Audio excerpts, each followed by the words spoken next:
La Fabrique Audio présente La Petite Histoire.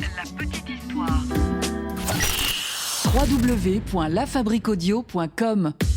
On a déjà parlé dans ce podcast de La Petite Histoire de celui qui a influencé le personnage de Robin des Bois. Alors si cet épisode vous ne l'avez pas écouté et qu'il vous intéresse, eh bien je vous conseille d'aller fouiner dans nos archives de La Petite Histoire. Il est à la date du 1er mars 2019. Vous allez le trouver, puis je vais vous laisser également son lien dans la description du podcast d'aujourd'hui. Donc disais-je, si nous avions déjà parlé de Robin des Bois, eh bien nous n'avions encore jamais parlé de Robin des Bois d'Eldorado. Bah oui, le véritable nom de ce Robin des Bois d'Eldorado, c'est Joaquín Murrieta. Mettez un R ou deux R, comme vous voulez, les deux semblent corrects. Et alors, en plus de son surnom de Robin des Bois d'Eldorado, il est aussi surnommé le Mexicain. Et ce Joaquín Murrieta n'est pas celui qui a inspiré le personnage de Robin des Bois, non, mais c'est l'un de ceux qui a inspiré à l'auteur Johnston Macaulay le personnage de Don Diego de la Vega, vous aurez reconnu Zorro. Je dis l'un de ceux parce qu'il y a plusieurs personnages qui ont inspiré Zorro. On avait d'ailleurs fait en décembre 2019 un épisode à propos de Zorro. Là aussi, je vous laisse le lien de cet épisode dans la description de ce podcast. Alors, dans ce premier épisode qu'on avait consacré à Zorro à l'époque, on s'était intéressé à un certain William Lamport, un Irlandais qui avait fini par essayer de soulever le peuple mexicain contre le vice-roi du Mexique et qui avait été arrêté et conduit au cachot avant de s'en évader. Mais il avait finalement été rattrapé, puis brûlé sur un bûcher. Donc ça, c'était William Lamport. Il y a un épisode complet sur William Lamport, n'hésitez pas à aller l'écouter. Il s'appelle « Qui a inspiré Zorro ?» partie 1. Mais donc le nôtre aujourd'hui, ce n'est pas William Lamport qui a été une première inspiration, c'est donc Joaquín Murrieta, celui qu'on surnomme le Robin des Bois d'Eldorado, personnage semi-légendaire de la Californie de l'époque de la ruée vers l'or. Et c'est donc de lui dont je vais vous causer aujourd'hui dans La Petite Histoire. Ah ouais. Quelle histoire, ça aussi. Bienvenue dans un nouvel épisode de La Petite Histoire. Je suis Florent Mounier, c'est Sébastien Girard qui réalise ce podcast. Moi, je l'ai écrit et je vous le narre. Et si vous aimez ce podcast de La Petite Histoire, n'hésitez pas à nous donner une note, un commentaire sur iTunes, Apple Podcasts, Spotify, Deezer et sur l'ensemble des réseaux sociaux. Aujourd'hui, je vous raconte donc l'histoire de Joaquín Murrieta. Certains disent qu'il a existé et que c'était un dangereux hors-la-loi. D'autres disent qu'il a existé et que c'était un grand révolutionnaire patriote mexicain. Et d'autres disent qu'il n'a tout simplement pas existé ou que s'il a existé, tout ce qu'on raconte à son sujet n'est que foutaise. Bon, il y a un auteur qui a écrit pas mal de choses sur ce personnage de Murrieta. C'est un certain John Rolling Ridge. Et il s'est amusé, John Rolling Ridge, à faire une biographie fictive de Murrieta. Biographie qui a rencontré un petit succès, puisqu'elle a été traduite dans plusieurs langues. Alors c'est vrai que ce Rolling Ridge, il a un petit peu brouillé les pistes autour de Murrieta avec sa biographie fictive, parce qu'on ne sait plus ce qui est vrai de ce qui est faux. Ce qui semble être à peu près sûr, selon la plupart des sources biographiques, c'est que Murrieta serait né en 1829 à Hermosillo. Nous sommes au nord-ouest du Mexique, non loin de la frontière avec les États-Unis d'Amérique. Les années passent donc et Murrieta arrive à l'âge de 20 ans. Et c'est à ce moment-là qu'il décide de partir pour la Californie. Nous sommes en 1849 et Murrieta se met en tête de faire comme beaucoup, aller là-bas chercher de l'or pour devenir riche, très riche. Mais lorsqu'il arrive en Californie, Murrieta, il se rend bien compte qu'il n'est pas le seul à avoir eu cette idée. Il se rend bien compte qu'ils sont nombreux à chercher de l'or. Et donc, il faut qu'il se fasse lui aussi une place. Pas évident, surtout quand on est mexicain et que donc on subit le racisme des autres chercheurs d'or. À cette époque, en plus, la concurrence est rude dans les campements miniers, il y a du monde. C'est donc à celui qui sera le plus fort, mais aussi le plus rapide, le plus malin, on va dire, le plus rusé. Murrieta, il semble faire partie de ceux-là, ceux qui sont rapides, malins, qui ont du flair, qui sentent bien les lieux où il faut creuser. Bingo donc, avec sa femme, parce qu'il n'est pas seul, Murrieta commence à s'établir dans un endroit et ils se font tous les deux leur petite mine perso et l'endroit est plutôt pas mal puisque les premières pépites commencent à apparaître sous leurs mains abîmées. Et plus les mois passent, plus les pépites sortent de terre. Et pas de doute, Murrieta et sa femme ont eu du nez. Ouais, sauf que ceux qui ne l'ont pas vu venir, c'est que les autres mineurs américains, eux, ils voient ce succès-là du couple avec jalousie. Et donc un jour, pendant que Murrieta et sa femme sont en train de chercher de l'or, dans cette mine qu'ils ont eux-mêmes réalisée, ils auraient été attaqués par une bande de mineurs. Des gars qui seraient arrivés, très énervés, en les traitant de tous les noms, donc racisme évidemment. Ils auraient donc attrapé Murrieta, ils auraient commencé à lui mettre de grands coups de poing dans la tête, puis dans le ventre, pour finir par le fouetter. La femme de Murrieta, qui est là aussi aurait elle donc observé toute la scène de son mari qui était en train de se faire battre, et désemparée, elle aurait essayé de se défendre, de défendre surtout son mari, mais les agresseurs auraient rapidement réussi à l'attraper et ils l'auraient même violée sous les yeux de son mari Murrieta. Alors ce récit de cette agression se trouve dans le roman de Ridge, la biographie fictive. Mais donc certains considèrent cette histoire comme étant peu fiable puisqu'elle sort de cette bio fictive de Murrieta. Mais il y a une historienne, Susan Lee Johnson, qui semble, elle, croire à cette histoire. Susan Lee Johnson, elle a fait beaucoup de recherches sur cette époque de la ruée vers l'or et elle a notamment écrit un ouvrage intitulé Roaring Camp, le monde social de la ruée vers l'or en Californie. Et alors, en ce qui concerne Murrieta, Susan Lee Johnson, elle dit qu'il est difficile de démêler le vrai du faux, mais que selon elle, Murrieta aurait bel et bien été chassé d'une mine qui était la sienne, ou en tout cas qu'il jugeait être sienne. Et l'historienne pense même qu'en effet, dans la foulée, eh bien, la femme de Murrieta aurait été violée. Son demi-frère, parce qu'il y avait le demi-frère qui était présent, aurait été lynché, et lui-même, Murrieta, aurait été fouetté. Murrieta est donc chassé de cette mine. Ils doivent quitter les lieux du drame. Mais Murrieta et sa femme d'ailleurs ne vont pas s'estimer vaincus pour autant. Ils n'ont pas dit leur dernier mot, surtout Murrieta, et le temps va passer, quelques mois à peine, pour que Murrieta se remette sur pied ou même sur selle. Vous allez le voir, il y a une histoire de chevaux. Il va donc, Murrieta, se réinventer, comme on dit dans les podcasts bien-être. Murrieta va donc créer un gang, une entreprise, une espèce de groupe paramilitaire composé de cousins, de frères, de demi-frères et d'amis de Murrieta. Ils se font appeler les 5 Joaquin. Alors dans ce gang, je vous présente Joaquin Botellier, Joaquin Carrillo, Joaquin Okomorenia et Joaquin Valenzuela, ainsi que bien sûr Joaquin Murrieta, notre star du jour. L'historien Frank Latta a écrit quant à lui en 1980 un livre que je vous recommande si le sujet vous intéresse. Et donc il va nous parler de ce gang dans ce bouquin. Et c'est véritablement à ce moment-là que la légende Murrieta aurait commencé de naître là-bas en Californie, le moment où il décide de sa vengeance, le moment où il a été chassé de sa mine, le moment où il a constitué son véritable gang. En fait, Murrieta et son groupe commencent donc à faire parler d'eux dans tout l'Ouest américain parce que, les gens ont peur d'eux. Les gens, ils entendent bien les histoires qui se racontent autour de ce gang. Un gang qui peut sévir à n'importe quel instant et faire n'importe quelle connerie. L'une des premières choses que Murrieta demande à son gang, c'est de l'aider à se venger. Parce que lui, il veut en découdre avec ceux qui lui ont volé sa mine et ceux qui ont violé sa femme. Alors ni une ni deux, le gang des Joaquin se met en quête d'aller choper ces moins que rien et de leur faire payer leurs actes. Et ça ne dure pas longtemps pour que le gang arrive dans la mine, attrape donc les fameux agresseurs et les tue. Ok, ça c'est fait.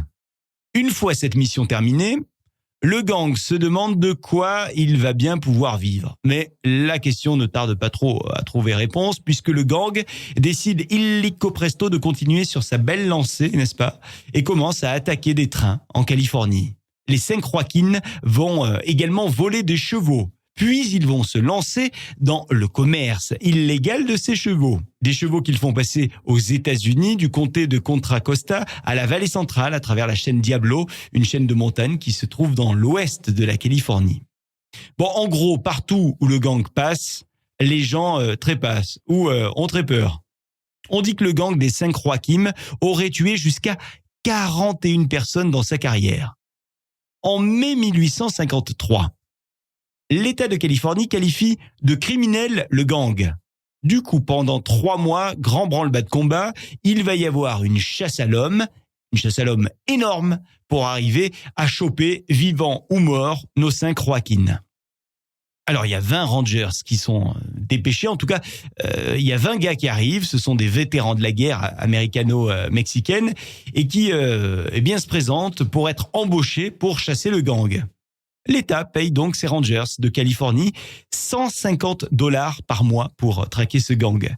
Alors, $150 par mois à l'époque, c'est une jolie petite somme, surtout si on parvient à la cumuler avec la récompense de $1000 qui a été promise pour qui parviendrait à capturer les hommes qu'on recherche. Tous les Rangers partent donc pour la chaîne Diablo, où ils savent qu'ils ont une chance de tomber sur le gang qui est en train là-bas de faire son trafic de chevaux. La chasse à l'homme a donc commencé en 1853 et elle va se poursuivre pendant quelques mois jusqu'au 25 juillet 1853. Ce jour-là, les Rangers en ont gros sur la patate. Ouais, parce que ça fait des semaines que le gang les balade. Quand ils pensent qu'ils vont les trouver dans un lieu, eh bien non, le gang se trouve en fait à l'opposé. Les Rangers ont donc l'impression de se faire prendre pour des cons depuis le début. Mais ce 25 juillet 1853 est une journée différente. Ce jour-là, il fait chaud. Il fait très chaud. Les chapeaux sont quasiment collés aux têtes des Rangers. Les chevaux semblent être fatigués, voire même exténués, quasi sur le point de défaillir, et ils demandent des arrêts réguliers à des points d'eau. Et c'est en arrivant près de la rivière de Cantua, qui se trouve au bord de la chaîne Diablo, qu'un petit groupe de Rangers tombe nez à nez avec une bande d'hommes. Et ces hommes-là, ils ont des chevaux. Ils ont aussi un look de Mexicains, plus qu'un look même. Ils parlent espagnol entre eux, donc on peut imaginer qu'ils sont Mexicains. Et ces gars-là, en plus, ils sont armés. Donc pour les Rangers, aucun doute, ils viennent de tomber sur le gang des 5 Joaquin. Alors la confrontation commence. Les fusils s'emballent. Certains cherchent à se cacher derrière des arbres ou des forêts, mais ils n'ont même pas le temps que ça y est, les balles sont parties et les corps commencent à tomber. Ça y est, on peut commencer à compter les hommes qui sont à terre désormais. Alors côté mexicain, 3 membres du gang sont sur le sol. Leurs corps gisent. Et quand on se rapproche d'eux, les gars ne semblent plus respirer. Alors les Rangers se sont rapprochés des cadavres. Ils veulent savoir à qui ils ont affaire exactement. Ils veulent savoir si, effectivement, ils ne se sont pas trompés et s'il s'agit bien des 5 Joaquin. Qui sont ces cadavres troués qu'ils ont la fierté d'avoir attrapés? Alors, parmi les 3 bonhommes, les Rangers disent reconnaître un certain Murrieta. Les 2 autres qui ne sont pas morts, les Mexicains, ont été capturés quand même. Et les Rangers, ils les embarquent ceux-là pour la prison. On reprend les chevaux, on attache les prisonniers, et c'est parti. Petit voyage en direction de la prison. Et à l'arrivée, vous l'imaginez, les autorités sont très fiers d'avoir réussi à choper ce gang qui faisait peur à toute la population. Choper ce gang des 5, le gang des 5 Joaquin. Et les autorités sont tellement fières qu'elles organisent une expo. Une belle exposition proposée à Stockton, une ville de l'État de Californie, expo qui est donc organisée par les chasseurs de primes ainsi que par le commandant des Rangers de Californie, Harry Love, un garçon rempli d'amour comme son nom l'indique.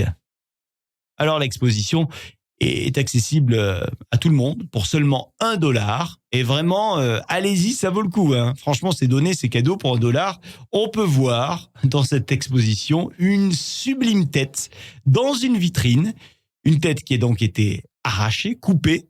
Tête qui est conservée dans du brandy pour être sûr qu'elle ne pourrisse pas. Et vous l'avez deviné, cette tête, c'est tout simplement celle de Murrieta. Et ça, c'est la preuve de la mort de ce hors-la-loi recherché depuis quelques semaines déjà dans tout l'État. Alors ça défile évidemment, il y a une grande partie de la population des environs qui vient voir cette tête de Murrieta. Et puis une fois l'expo terminée, les Rangers font donc une tournée dans toute la Californie pour que tout le monde ait droit à ce magnifique spectacle. Il n'y a pas de raison.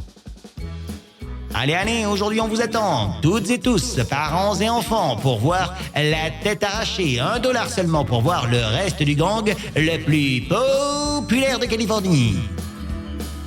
Bref, dans tout ça, les Rangers ont donc quand même touché leur fameux $1000 de récompense, en plus des $150 mensuels qu'ils avaient depuis le début de la traque. Sauf que, quelques semaines après, nous sommes en août 1853, sachant qu'ils avaient réussi à choper Murrieta et son gang en juillet 1853.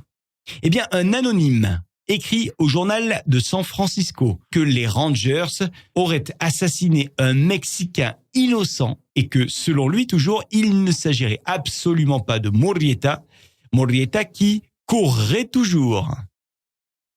Alors, si vous cherchez aujourd'hui la tête de Murrieta, eh bien, vous n'avez aucune chance de la voir puisque la tête aurait été détruite pendant le grand séisme de 1906, suivi du grand incendie à San Francisco.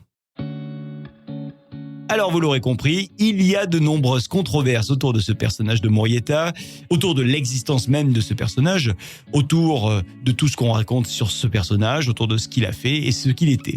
Pour certains militants, Murrieta est le symbole de la résistance à la domination économique et culturelle anglo-américaine en Californie. Et d'ailleurs, il y a une association de descendants de Joaquín Murrieta qui insiste sur le fait que, selon eux, Murrieta n'était pas un, je cite, mangeur de gringos, mais qu'il voulait retrouver la partie du Mexique perdue dans le traité de Guadalupe-Hidalgo. Un traité qui avait été signé le 2 février 1848 et qui mettait fin à la guerre américano-mexicaine, traité par lequel le Mexique a dû donc céder aux États-Unis un immense territoire de plus d'1 million de kilomètres carrés. Bon, quoi qu'il en soit, qu'il ait existé ou pas, Murrieta a probablement inspiré le personnage fictif de Zorro, imaginé par Johnston Macaulay et dont les histoires ont été publiées en 1919. Si ce personnage vous intéresse, moi je vous recommande de lire l'ouvrage de John Rollingridge. Ça s'appelle La balade de Joaquín Murrieta, bandit mexicain. Et puis sinon, au cinéma, on peut voir Joaquín Murrieta dans Robin des Bois d'El Dorado, un film américain qui était sorti en 1936. On peut le voir également, ce personnage de Murrieta, dans les Desperados de la Sierra en 1958. Murrieta, un film américain de 1965, ou alors dans Le Masque de Zorro, plus récent puisqu'il est sorti en 1998. Voilà donc pour cette petite histoire consacrée à Murrieta. Merci d'avoir écouté cette petite histoire sur l'un de ceux qui a inspiré le personnage de Zorro. Je vous rappelle qu'il y a d'autres personnalités qui ont inspiré Zorro et on a d'ailleurs fait un autre podcast autour de Zorro. C'était en décembre 2019. Allez l'écouter. Je vous laisse le lien vers cet épisode dans la description de la petite histoire. Si vous avez envie d'entendre une petite histoire sur un personnage en particulier qui vous botte, bien n'hésitez pas à nous le dire sur les réseaux sociaux. N'hésitez pas à partager cette petite histoire si elle vous a plu. Abonnez-vous également pour être au courant de chaque sortie d'épisode. On se retrouve dans 15 jours avec une petite histoire du paranormal. Et puis dans un mois, vous le savez, ce sera la rentrée et on aura plein de surprises pour vous. Bah oui, cet été, on est en train d'y bosser avec Sébastien Girard qui a mixé cet épisode. Et donc, on aura sans doute une nouvelle autrice avec nous pour de nouvelles petites histoires produites par La Fabrique Audio. La Fabrique Audio présente La Petite Histoire.